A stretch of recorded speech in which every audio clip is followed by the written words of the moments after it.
উত্তাল সাগরের জলরাশি দেখেই কেটেছে শৈশব ও কৈশোর। জীবনের সুখ দুঃখের অনেক গল্পের সাথে আষ্টে পৃষ্ঠে বাঁধা নদী ভাঙন বা ঠিকানা পাল্টানোর গল্পটাও।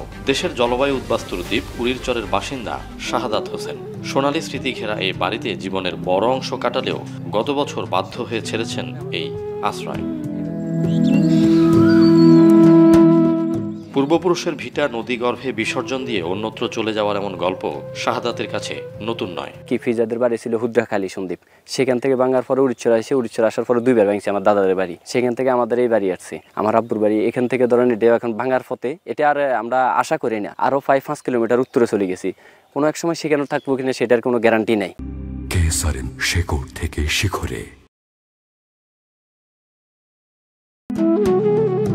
ঠিকানা বদলের এমন গল্প এই জনপদের আরও অনেকের। এমনকি দ্বীপের আমেনা বেগমও বর্ষার শঙ্কায় ছেড়ে যাচ্ছেন প্রবাসী স্বামীর ভিটা, যেখানে কাটিয়েছেন পুরো 1 যুগ।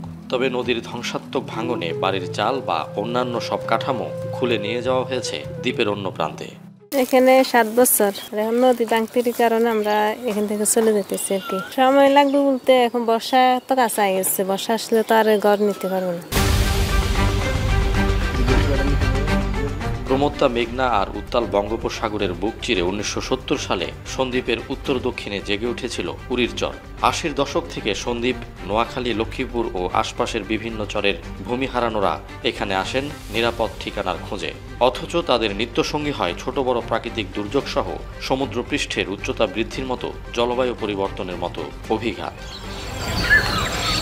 নদীর অন্য প্রান্তের পৃথিবী এগিয়ে গেছে চোখের পলকে।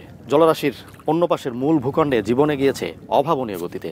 অথচ প্রমত্তা মেঘনা আর বঙ্গোপসাগরের বিশাল জলরাশির মাঝে জেগে থাকা মায়াবী চরে সময় যেন থমকে থাকে।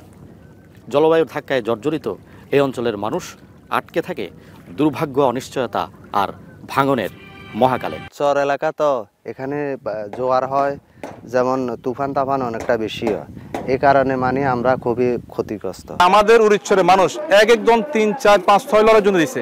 নদী ভাঙতে ভাঙতে আমাদের বাপ দাদার ভিটা মাটি হারিয়ে যাচ্ছে। দ্বীপে ঋতু পরিবর্তনে মাঠ ভরে ওঠে ফসলে, কোথাও দোল খায় ধানের শীষ। এই ফসলের উপর সন্দ্বীপ ও আশপাশের উপজেলার মানুষ নির্ভর করলেও পাচ্ছে না কাঙ্ক্ষিত ফসল। কারণ সমুদ্রের উচ্চতা বেড়ে ঢল নামে লবণাক্ত পানির কখনো বাধা হয়ে দাঁড়ায় দুর্বল দুর্গম যাতায়াত ব্যবস্থা। লবণাক্ত পানি ধরা দেখছেন না, মরিচ লাগাইছে উপাসে সজুলি গেছে, তরমুজও জ্বলি গেছে লবণাক্ত পানি ঢোকার কারণে। টমেটো লাগাইলাম, ওইটাও কুমড়া গাছ লাগাইলাম, লাউ গাছ লাগাইলাম, এগুলো নুনের কারণে হচ্ছে না। চট্টগ্রামের সন্দ্বীপের এই ইউনিয়ন জলবায়ু পরিবর্তনের অন্যতম উদাহরণ হয়েও পড়ে আছে সরকারি বা বেসরকারি সংস্থার অবহেলার খাতায়। মেলে না জলবায়ু তহবিলের অর্থ বা প্রকল্প। তবে নদী ভাঙন বা জলবায়ুর অভিশাপ থেকে মুক্তি পেতে একটি ক্রস ড্যাম এই এলাকার মানুষের দীর্ঘদিনের চাওয়া। দুর্গমতার কারণে কিন্তু আউট অফ ফোকাস থেকে গেছে। আউট অফ ফোকাস থাকার কারণে আমাদের সরকারের দৃষ্টি পড়তেছে না, আন্তর্জাতিক সংস্থাগুলোর দৃষ্টি পড়তেছে না, এবং যারা এনজিওগুলো আছে, বেসরকারি সংস্থাগুলো আছে, তাদেরও কোনো কিন্তু এখানে দৃষ্টি পড়তেছে না। এটি যদি হয় যুগান্তকারী একটা স্টেপ হবে।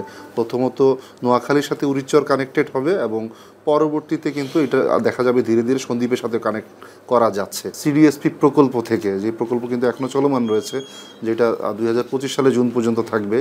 ক্রস ড্যাম নির্মাণে পানি সম্পদ মন্ত্রণালয়ের একটি দল মাস 2 আগে পরিদর্শন করেছে উরিরচর।